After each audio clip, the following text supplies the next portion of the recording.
chicos y bienvenidos un día más al canal. Hoy os traigo un vídeo que sale de una reflexión que hice ayer por Instagram y que me pareció que al final era tan jugosa que daba para un vídeo en YouTube, y además varios de los seguidores por allí me lo dijeron: haz un vídeo de esto y exponlo de forma más elaborada.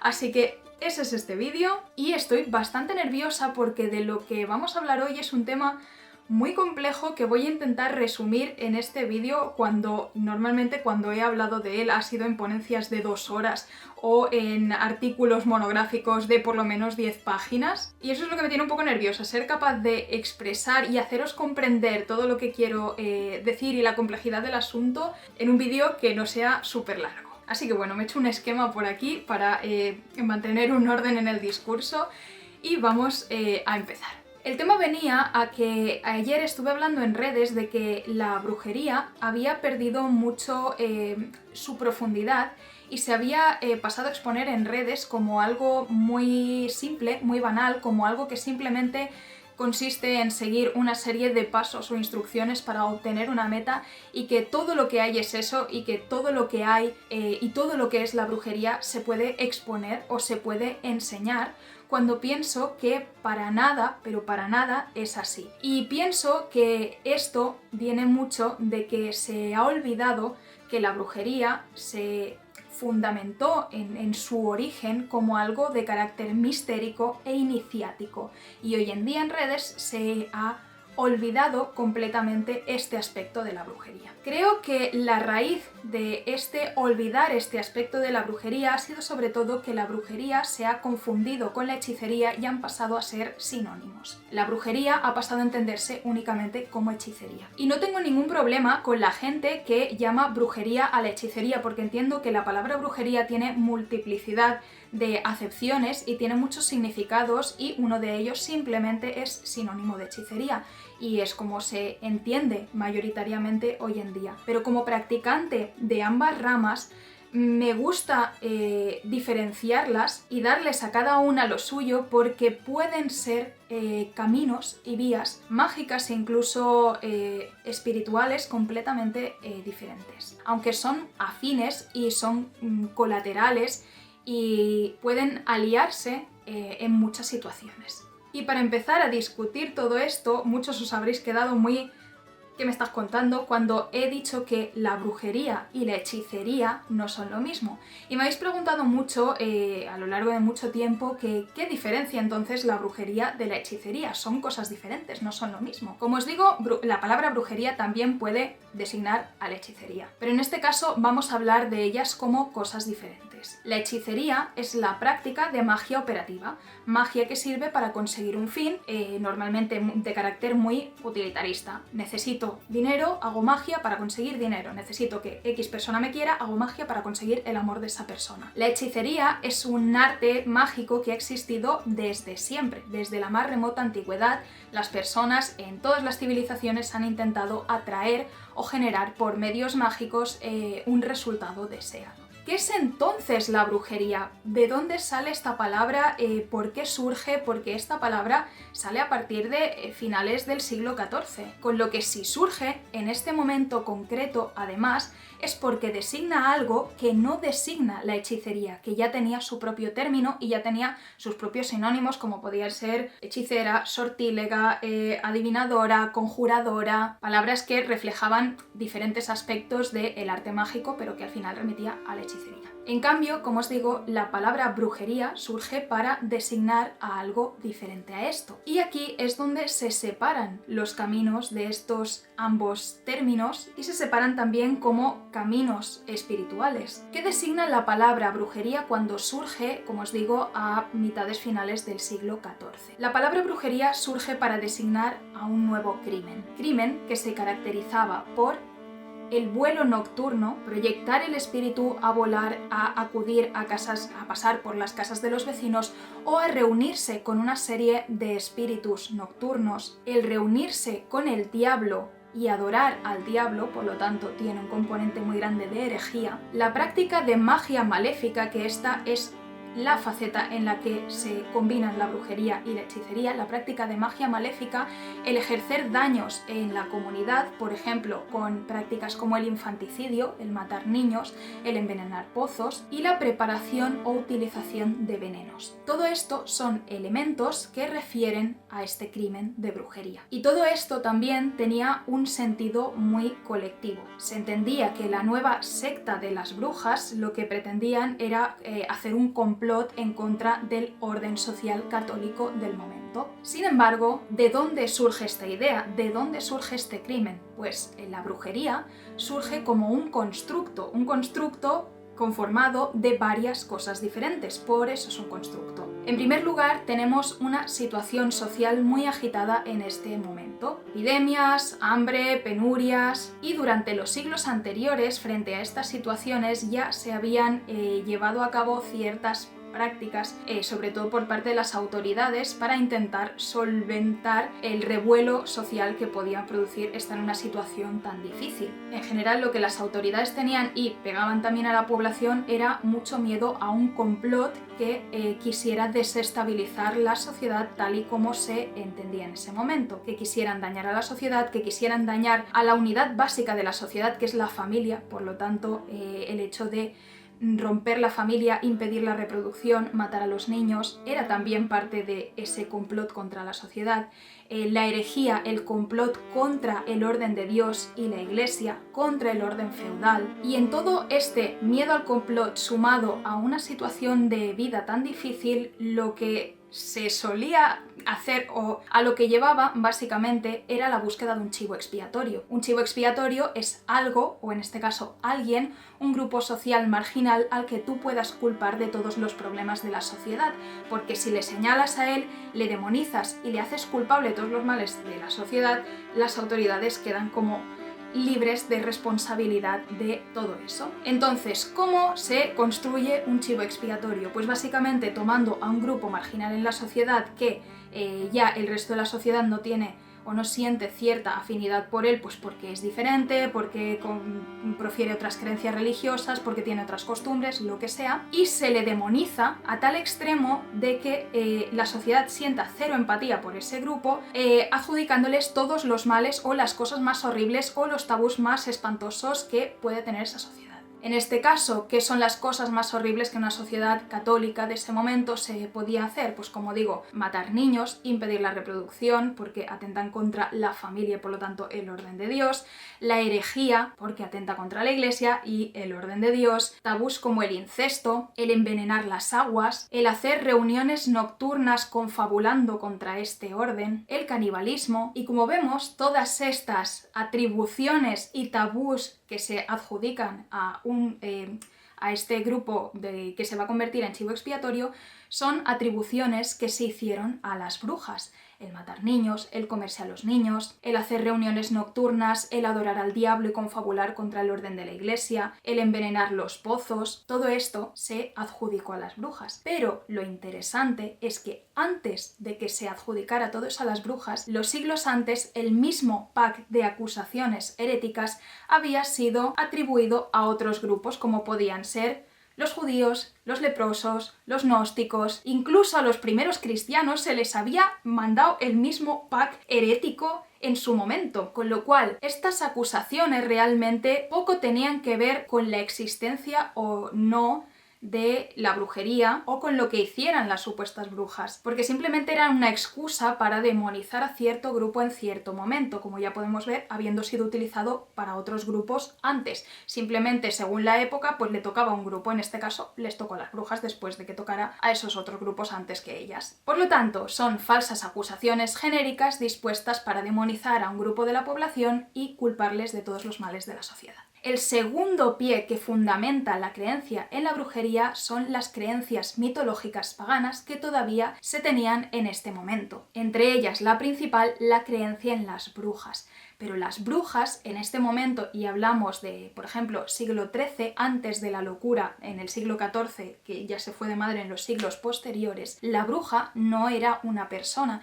era un mal espíritu. era un mal espíritu que se llamaba bruja, sencillamente, igual que pues era muy parecido a las lamias, a los espíritus de las pesadillas, incluso con algunas similitudes con los vampiros, pero de nuevo entendidos no como una persona vampiro, sino como un espíritu, un mal espíritu nocturno. Las brujas, por lo tanto, eran malos espíritus nocturnos que pasaban por las casas mientras la gente dormía y mataban a los niños, generaban pesadillas, mataban al ganado. Vemos que sí que tienen esta figura mitológica algunas similitudes con las acusaciones heréticas, sobre todo en el tema del infanticidio. Y eso será un nexo que al final hará que todo se fusione y pete. Pero entendamos que esto era una creencia pagana del pueblo. Por otro lado, otra creencia muy interesante que fundamentó la brujería es el tema de las comitivas espectrales, que me visteis mencionarlas en el vídeo pasado, y es como, ¿por qué es tan importante lo de las comitivas espectrales o la cacería salvaje para la brujería? Pues os lo contaré, pero la creencia es que ciertas comitivas de espíritus se creía que pasaban sobrevolando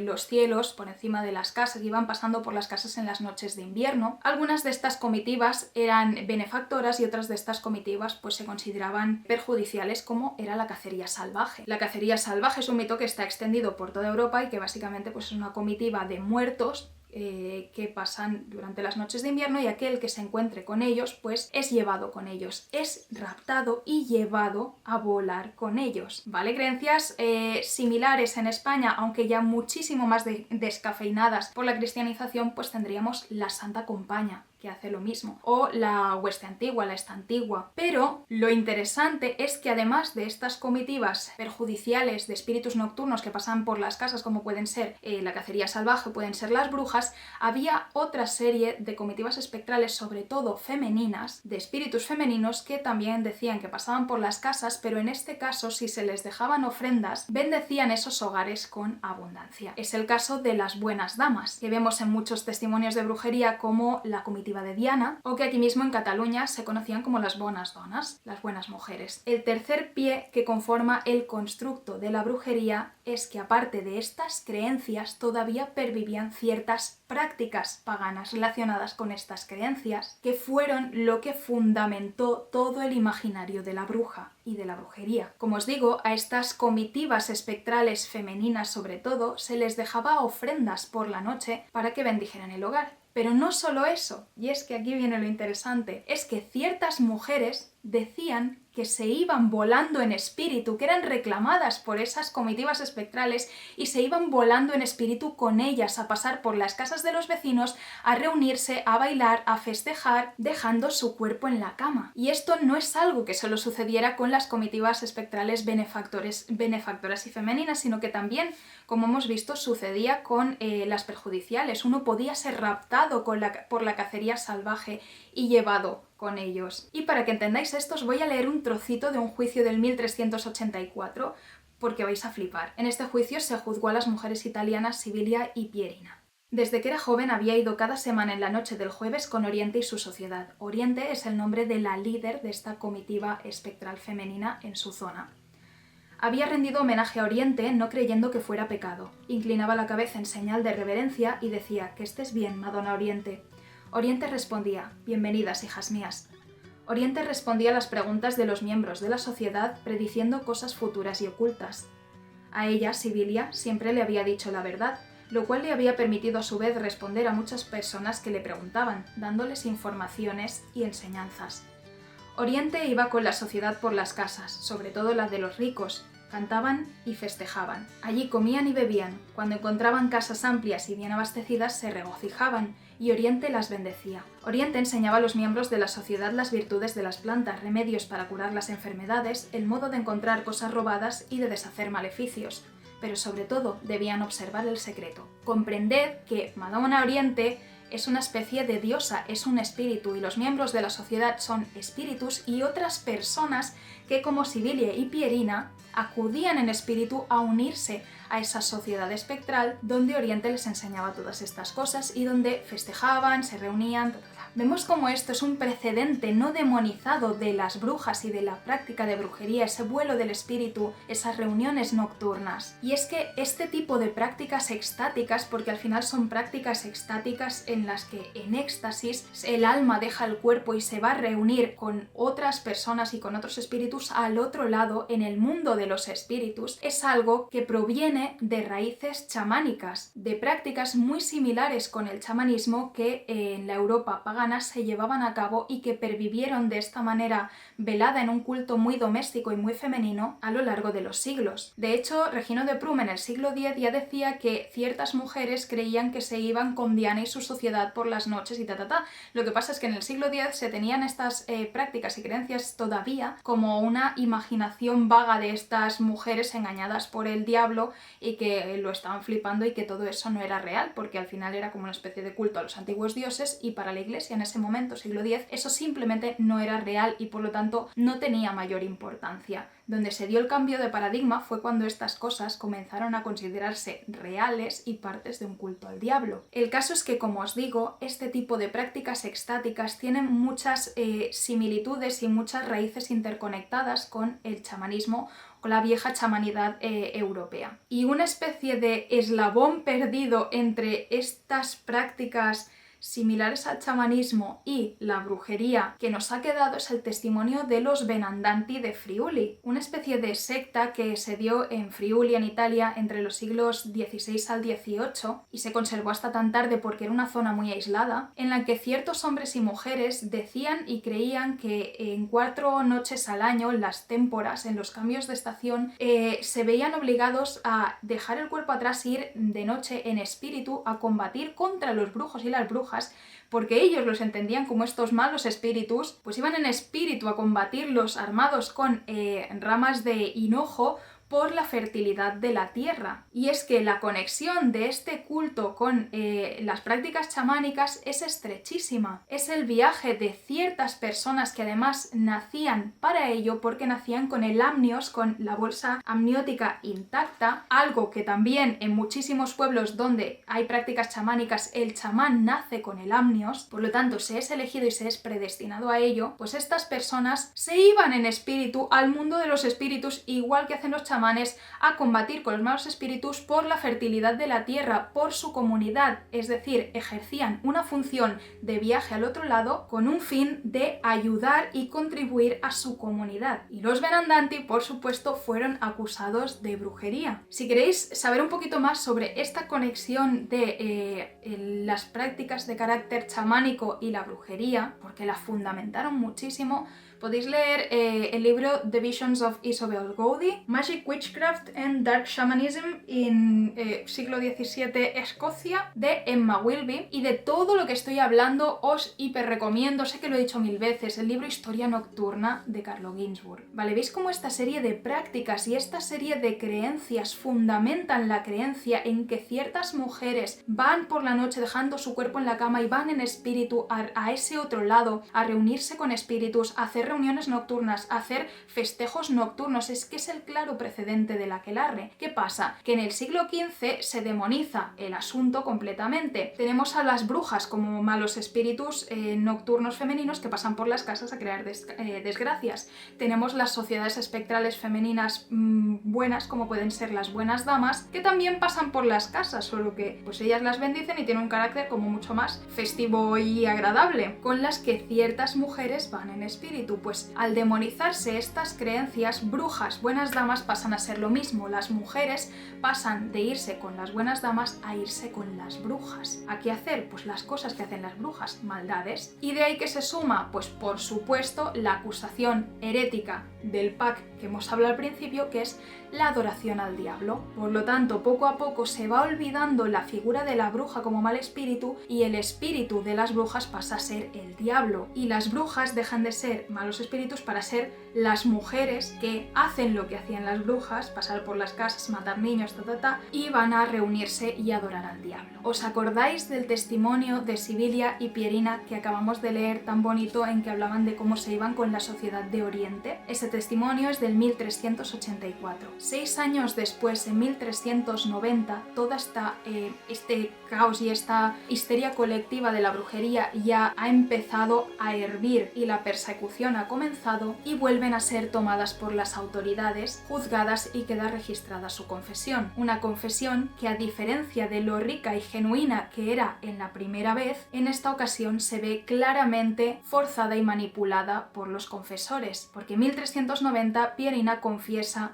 haberse entregado a Lucifer, haber mantenido relaciones sexuales con él, haberle dado un poco de su sangre para que redactara un pacto y haber permitido que la llevara al juego. El juego de Diana, que llaman Herodíades, llamado así por el inquisidor. Esto del juego, el juego de Diana, es todavía una reminiscencia a esta comitiva de Diana, en este caso Pierina ni siquiera adoraba a Diana, sino que era seguidora de Oriente. Pero ya veis como una confesión y otra no tienen nada que ver. Ahora que hemos visto cómo se forma la brujería, el concepto de brujería y qué lo fundamenta, os dais cuenta cómo la brujería y la hechicería no tienen nada que ver, son cosas completamente diferentes. Aunque dentro de la brujería una acción común sean los maleficios, un tipo de hechicería, pero los maleficios solos no reflejan lo que es la brujería, porque la brujería es mucho más y no está centrada en la práctica de magia operativa para nada. Por lo tanto, ¿cuáles son las características de la brujería que la diferencian de la hechicería? En primer lugar, y la más importante, es el carácter extático, ese éxtasis, esos estados alterados de conciencia que muchas veces son a través del sueño o a través de estados como de catatonia, o mediante el uso de enteógenos o mediante la exposición del practicante a situaciones liminales e inquietantes como pueden ser ir a un cementerio de noche, ir a una encrucijada de noche, porque de esto también hay muchos testimonios de que uno se iniciaba de esta manera, exponiéndose a una situación liminal y a una situación que te saca de tu estado mental habitual. Y este carácter extático de trance, de estado alterado de conciencia, es reminiscente de prácticas similares al chamanismo que no sobrevivieron como algo tan claro y completo todavía como el chamanismo, pero que pervivieron en el folclore y en la creencia y en la práctica popular a través de la brujería. Esto a lo que lleva es al vuelo del espíritu, el salir del cuerpo y el acudir a ese otro lado, a unirse a esos espíritus. O simplemente, aunque no se salga del cuerpo, porque había muchas personas acusadas de brujería que ni siquiera sabían realmente decir con certeza si lo que había sucedido había sido en espíritu o en cuerpo, porque esto era algo que tenía también como muy obcecados a los inquisidores. ¿Pero ha sido en espíritu o ha sido en cuerpo? Es que realmente daba igual, porque tanto podía haber sido en espíritu como que este estado de trance podía disolver el límite entre lo espiritual y lo físico y entre la realidad tangible y la intangible para que esa unión con ese otro lado y con esos espíritus se pudiera dar. Por lo tanto, la brujería es liminal, juega con ese límite entre este lado y el otro, y su característica principal son los estados alterados de conciencia para acceder al otro lado, al mundo de los espíritus. Un segundo pie, por lo tanto, que caracteriza mucho a la brujería es que la brujería solo existe en unión con el otro lado. Si no hay una interacción con el otro lado y no hay una interacción con los espíritus, no hay brujería. La brujería es la alianza con las fuerzas del otro lado, con los espíritus del otro lado, y el viaje, ya sea solo en espíritu, ya sea mediante un trance físico, a ese otro lado. Un tercer pie que fundamenta mucho la brujería es que la brujería tiene un carácter nocturno. ¿Por qué? Porque la noche es el momento liminal por excelencia, es el momento en que el velo entre nuestra realidad y el otro lado es más frágil. Asimismo, la brujería se identifica con ese otro lado que también representa la naturaleza salvaje en contraposición a la sociedad y la comunidad, el salirse de esa comunidad para acceder a lo que hay más allá de ella, y por lo tanto se alinea como con la contraparte de la civilización, el estado salvaje, la vigilia se alinea con el sueño, la acción pública, la brujería es secreta, lo normativo y delimitado. La brujería trabaja con la fluidez de límites, con la liminalidad, con transgredir esos límites, con esa vaguedad, característica también del mundo de los espíritus, y se contrapone también a la vida, alineándose mucho con la muerte. E incluso en los vestigios más benefactores de la brujería se entiende que la muerte es lo que proporciona esta vida. Los espíritus con los que iban a aquellas personas que se iban con estos espíritus y que realmente, pues bueno, practicaban esta brujería, esa clase de espíritus siempre eran espíritus nocturnos y tónicos, de la tierra, de la muerte y de los muertos, porque es de la muerte y de los muertos de lo cual surge la abundancia. De hecho, una de las dos, Sibilia Pierina, hablaba de que en la sociedad de Oriente no solo estaban todas estas mujeres, sino que también iban los ahorcados, las ánimas de los muertos sin descanso, pero que mantenían la cabeza gacha en gesto de sumisión a Oriente, lo cual ya la relaciona mucho con las comitivas de los muertos. Y otra característica principal y primordial, que es a lo que ha venido toda esta chapa y a lo que vino la chapa de ayer en Instagram y todo a lo que viene todo esto, es que la brujería es mistérica y es iniciática. Mistérica, ¿por qué? Porque solo aquel que ha vivido lo que ha vivido en la práctica de la brujería es capaz de entenderlo. Por lo tanto, no se puede contar, porque aquel que no lo ha vivido no lo va a entender. Y esto es lo que hablábamos de que me da pena de que la brujería se exponga en redes como algo que puede ser completamente expuesto y completamente entendido simplemente con mirar lo que te dicen otras personas que es. Porque no es así, y al no ser así, pero que te lo expongan de esa manera, creo que se está privando a la gente de poder llegar a comprender lo que es en magnitud esto a través de vivirlo ellos mismos. Y mucho menos la brujería es un ABC, haz esto, esto, esto y serás bruja o habrás practicado brujería. ¿Por qué no? Porque en la brujería realmente no hay meta, simplemente es el camino, simplemente es esa vivencia, simplemente es que se es reclamado a ese otro lado, a unirte a ellos sin que siquiera sepas por qué, simplemente porque eres llamado a ello y esa experiencia te transforma, no una vez, sino como algo que sucede cada vez que pones un pie al otro lado, de manera continua a lo largo de toda tu vida. ¿Y por qué es mistérica? Pues porque lo que uno ve y experimenta en esa unión con el otro lado y con los espíritus pertenece a ese otro lado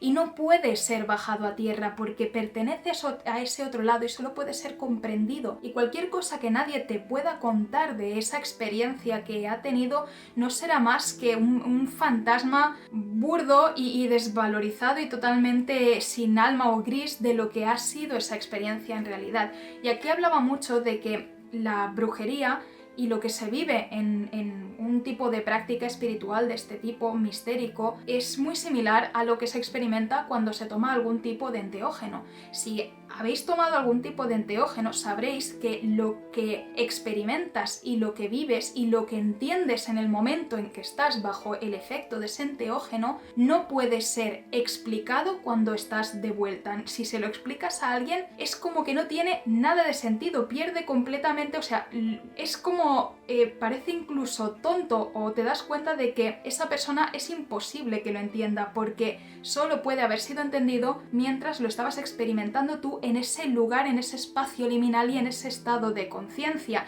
Incluso para ti lo único que te queda de eso es el recuerdo y ni siquiera te lo llevas todo, porque hay muchas cosas que cuando bajas a tierra después de haber estado en ese otro lado, cosas que pertenecen a ese otro lado no pueden ser bajadas y se pierden en ese regreso, pero lo que sí que te queda es el recuerdo de cómo te han hecho sentir esas cosas, de cómo las has vivido en ese momento y cómo te han transformado y qué engranajes han movido dentro de ti, porque esa transformación y esos engranajes sí que son permanentes, sí que te los traes de vuelta. Y la brujería o las prácticas que trabajan con estados liminales, con estados alterados de conciencia o que son de carácter mistérico, son completamente así. Si las sacas de su liminalidad y de su misterio y de su naturaleza de otro lado, intentas traerlas a tierra y expresarla con los medios que tienes en este estado de conciencia y en este plano terrenal, se te escapa completamente entre los dedos, es imposible asirlo. Y por eso que reflejen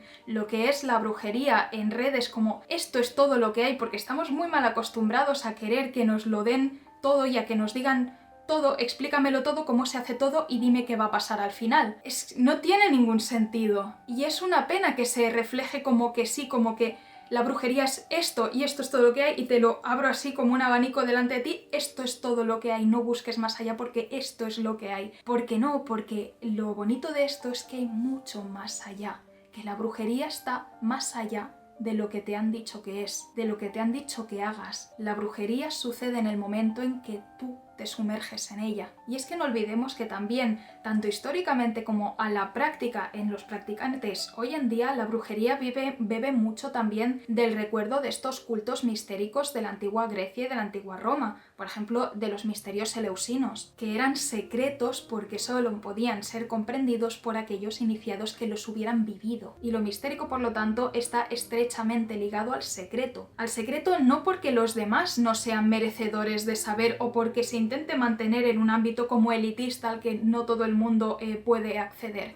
sino porque contarlos no va a servir de nada más que para dar una imagen falsa completamente de lo que ha sido la experiencia, desvalorizar la experiencia tanto para los demás como para ti, porque en el momento en que lo verbalizas, intentas materializar verbalizando lo que has vivido al otro lado, este mundo racionalista en el que vivimos va a intentar devorártelo todo y va a intentar sembrar la duda y vas a acabar dudando hasta de tu propia experiencia, porque todo lo que traemos a este mundo está contaminado por esta forma de pensar y en la que nos hemos criado en esta sociedad, de que lo que se sale del esquema y de lo físico no puede ser y es puesto en duda constantemente. Y también es secreto porque contar ciertas experiencias a los demás también les da unas expectativas que van a estar totalmente desencaminadas porque, como os digo, no van a reflejar la realidad del asunto y que además les pueden después dar muchos problemas porque su experiencia no sea como esa expectativa que les has puesto, porque no tiene por qué serlo. Y porque también de vivir algo así, lo que es muy transformador también es el no esperártelo, el no saber qué es lo que va a pasar. Si te lo dicen, pierde la gracia, no te transforma de la misma manera. Y a la par que mistérica, la brujería es iniciática, porque para que la bruja se transformara en tal cosa, debía ser iniciada, tal como expresa el folclore, ya porque fuera otra persona bruja que la invitara con ella, que la untara con su ungüento, que esto no quiere decir que para ser bruja necesites que alguien de su coven te inicie y entonces ya eres bruja, porque no va de eso. Lo iniciático son situaciones o experiencias que resultan tan impactantes que son como una muerte y un renacimiento.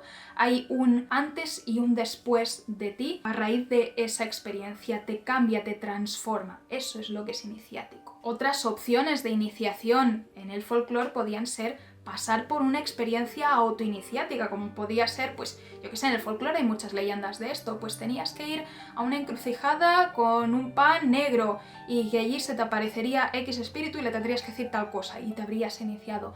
O para ser brujo tienes que hacer la croqueta por encima de las zarzas. Era otra creencia de que eso, porque eso es iniciático, porque hacer la croqueta por encima de las zarzas es una experiencia al borde de la muerte casi. O sea, no lo es realmente, pero vas a salir muy magullado y va a ser algo muy traumático, pero eso va a ser iniciático. No lo hagáis, ¿vale? Es una creencia folclórica. No hay que tomárselo con esa simpleza porque por hacer eso no vais a ser iniciados así de repente sin más. Y la misma iniciación podía ser también ese ser raptado por esos espíritus simplemente, ser reclamado por ellos, igual que había pues gente que era reclamada por la cacería salvaje y no tenía nada que decir, es que se la llevaban con ella y se acabó lo que se daba. O como sucedía también con la sociedad de las buenas damas, era llevado con ella y se acabó. Pero con lo que quiero decir con esto de que sea iniciático es que la brujería no pasa solo por una iniciación en que luego ya eres bruja y ya está. La práctica de la brujería es exponerse periódica y inesperadamente muchas veces también a situaciones que son iniciáticas para uno mismo, una y otra vez, porque son situaciones transformadoras. Y es que la brujería lo que hace es transformar. Y por eso tampoco tiene ningún sentido que te digan lo que tienes que hacer y que te lo expongan como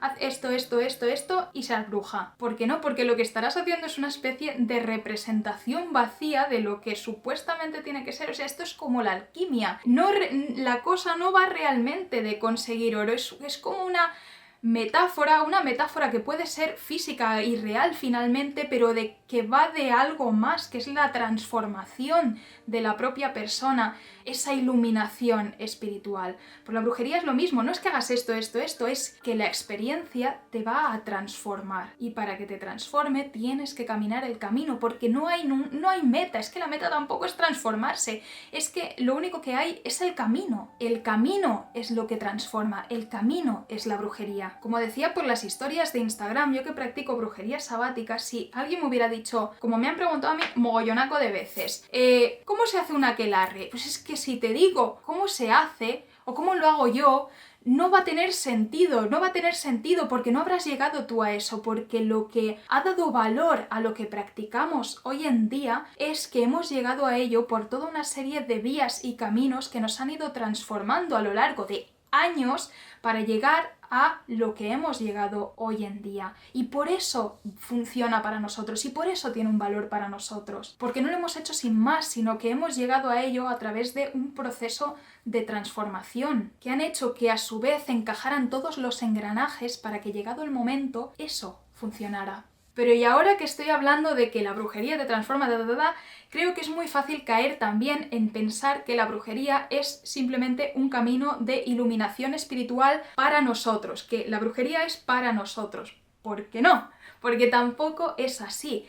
Otro punto que caracteriza a la brujería es que la brujería sirve al otro lado. Que esto la diferencia del chamanismo, en que el chamán sirve a su comunidad, algo que rompe con esa chamanidad previa en la brujería, es que la bruja ya no sirve a su comunidad. La brujería es marginal, de hecho. La bruja es rechazada por esa sociedad porque es entendida, porque se ha unido tanto a ese otro lado que es entendida como parte de ese otro lado, y ese otro lado genera rechazo en la comunidad porque es la contraposición a todo lo que esa comunidad representa. La bruja es reclamada por los espíritus para servir al otro lado a lo que le echen. Es llamada a unirse con ese otro lado sin saber siquiera por qué. Y en muchos casos sirve a algo mayor que ella, a esas funciones que tiene el otro lado, a ese que la rueda de la vida y la muerte siga girando, a ese luchar por la fertilidad de los campos como hacían los Benandantis, algo que es más grande que ella. Pero esa batalla tampoco la tenemos que elegir nosotros, porque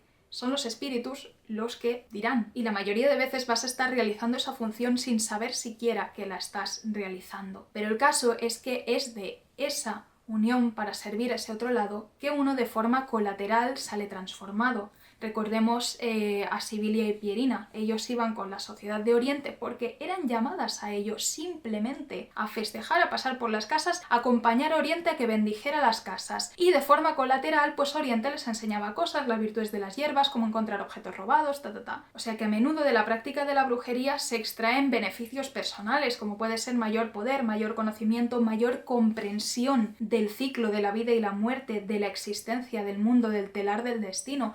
Pero tampoco es el fin, el objetivo principal. Y algo que también caracteriza mucho la brujería y que lo ha tomado de ese momento en el que se creó este concepto es que la brujería es transgresora. Como digo, representa estas fuerzas del otro lado, ese más allá de la comunidad, esa muerte. Ya hay mucha fuerza en la transgresión del tabú personal y social. Y por eso creo que de la brujería puede ser también muy iniciático esa ruptura del tabú y ese reapropiarse de nos habéis acusado de esto, pues ahora esto es lo que hay. Y por eso, por ejemplo, los elementos heréticos en la práctica de brujería tienen mucha potencia, porque al final nosotros mismos hemos sido criados en un contexto católico, aunque nuestra familia no fuera excesivamente practicante o lo que sea, pero tenemos ese input aquí, y lo herético rompe con nuestras estructuras más profundas internas de una manera muy poderosa, y de eso se puede sacar mucho también. Eso puede ser muy iniciático, y jugar con el riesgo y jugar con el tabú puede ser muy interesante también para descubrir partes de nosotros que estaban ocultas y pueden ser una vía de acceso muy potente a ese otro lado, a esa otra edad. ¿Veis por qué ahora hablaba de que lo que se habla en las redes de la brujería no refleja para nada esta parte iniciática y mistérica de la brujería? No tengo ningún problema en que brujería sea una palabra que se utilice para designar a la hechicería, o que mucha gente entienda la brujería simplemente como hechicería, pero sí que me da mucha pena que se pierda esto, o que la persona que tiene esa chispa, ese fuego de la brujería dentro de sí, no sepa realmente qué es lo que está buscando, o no sepa que hay algo más allá, porque simplemente no encuentra ese primer hilo del cual tirar. Y ese primer hilo pues puede ser otro practicante que entienda la brujería de esta manera. Por eso he querido hacer este vídeo, porque aquellos que tengan esa chispa de buscar y de lanzarse a esto, sepan que hay esto más allá. Algo que yo no les voy a poder explicar, pero sencillamente sepan que hay algo más allá. Y como os digo, no todo el mundo tiene que practicar brujería de este estilo. Es que no es mejor ni es peor que nada, simplemente es una vía y el que se sienta llamado a ella, pues transitará por ella, y muchos que se sentirán o creerán que se sienten, pues no llegarán a meterse del todo o probarán un poco y verán que no es lo suyo y tal, y no pasa nada, ¿vale? Aquel que quiera simplemente practicar hechicería, pues es que está perfectamente bien. Es una práctica, y esto sé que suena muy mal en la sociedad actual, pero es que es una práctica que no es para todo el mundo, porque no todo el mundo se siente llamado a esto, o no todo el mundo esto dice, pues esto a mí me parece que paso. Y es algo que requiere de mucho esfuerzo, es algo que requiere de mucho valor, porque te pone muchas veces contra las cuerdas con emociones que pues seguramente no te van a ser agradables. Van a haber muchas situaciones que sí que lo serán, que serán extáticas, que serán de puro éxtasis, y habrá otras que pues serán horribles, o pasarás miedo, y ese miedo será precisamente lo que te rompa por dentro para renacer de eso transformado. Está claro que no es un camino para aquellos de corazón débil, como dicen en inglés, ¿no? Como de poca sangre o de poco aguante para sostener situaciones límite, porque muchas veces es un camino que te arrastra por el suelo, y que tus expectativas, muchísimas veces, es que prácticamente siempre no van a tener nada que ver con lo que va a ser después la realidad de tu experiencia. Pero bueno, eso es lo que hay. Entonces, muchas veces me preguntáis que cómo empezar en estas cosas, y yo entiendo, después de toda la chapa que os he dado, no se puede explicar las cosas, o bueno, no digo que no pueda haber alguien que te guíe, o alguien que te inspire, o alguien que te diga, oye, podrías probar esto, o que te dé un consejo, o que lo que sea, pero es vital que no esperes que te den las cosas hechas, o que te digan qué es lo que tienes que hacer y qué es lo que va a pasar, o que te lo tomes como que tengo que seguir estos pasos y voy a llegar a esta meta, porque te lo va a tirar por el suelo el otro lado. Es así, es lo que hay. Entonces, lo que sí que os puedo dar como consejo es que en vuestra práctica deis espacio a que esa otredad se presente ante vosotros. En primer lugar, una de las cosas que son vitales es que trabajéis las técnicas de trance. Son muy importantes, o sea, son el corazón de la brujería, el saber llegar a un estado liminal en el que seas mucho más capaz de percibir o de acceder a ese otro lado, y a ese mundo de los espíritus y a esos espíritus. Y esas técnicas de trance pueden ser tanto personales como jugar con otros elementos, como pueden ser el exponerte a situaciones que te produzcan estas situaciones de cambio de conciencia, como pueden ser, pues eso, el ir a una encrucijada de noche, el ir al bosque de noche, el estar a oscuras solo mirando un fuego. Todo eso también produce estados alterados de conciencia muy afines con la brujería. Pero en todo caso, en tus prácticas o en lo que hagas, da un espacio a que esa otredad pueda acceder a ti, o pueda llegar a ti, o pueda expresarse. Si tienes todo un ritual pautado en el que vas a hacer esto, no das espacio a que pueda haber un diálogo más allá de lo que tú estás haciendo. Los rituales en la brujería realmente son muy sencillos, es que pueden ser algo tan tonto como, pues eso, ir a